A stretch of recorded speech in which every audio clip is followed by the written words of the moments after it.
pamwe tikanorejista kuvhota semayuthi tinogona kuchinja zvinhu. Tarisai marara munzvimbo dzatinobva.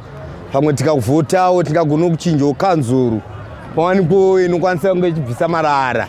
Saka tinokumbira munhu wese aenda kunorejista kuvhota. Tarisa kuno kumbare kwatiri tsvina zvairi. Kwakuteta kunge ndo kumadam site. Kuti kunge pomona yakatotama. Kuno ndo kwatova nepomona. Saka munhu wese andeitoregista kuvhota.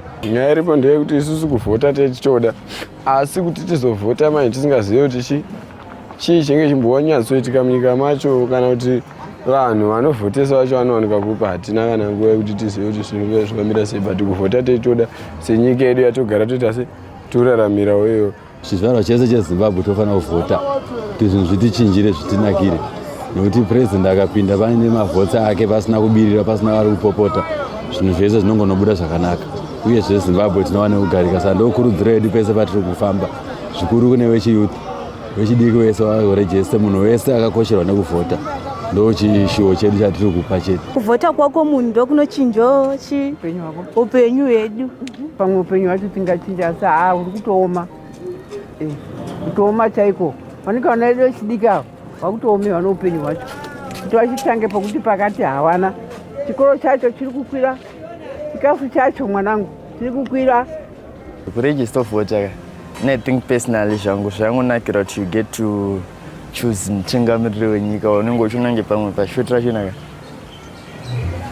ndiye unenge uchiona kunge anochinjisa zvinhu. Isusu tiri kufarawo nekuti patakanoregista kuvhota apa tiri kuitira kuti remangwana redu ringe rakajeka, kuti kutengesa kwatiri kuita uku zvinhu zveduwo zvirambe zvakadaro semafambiro zviri kungoita saizvozvi, kuti tirambe nyika yedu ichiinda mberi, zvinhu zvedu zvirambe zvichitengwa sematengesero atinongoita iyaya. Saka ndo zvandaona kuti ndo zvakakodzera zvakanakira kuti kunovhota kwatichaita zvinhu zvedu zvinenge zvichingoendekawo kumberi. So all the youths, they've got so many complaints, they are jobless, unemployment rate, drugs and all that. But for them to get a better life, they've got to be part of the whole process, which then puts in place the leadership of the country, I mean the government.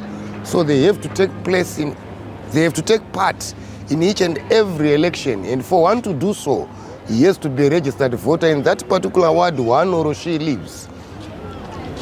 You see? So we encourage the youths to make sure they've become part of the whole process by registering as voters and ensure they are participating in the election processes, and they make decisions on who should become the leader, on who should constitute the next government, so that their interests are also taken into account.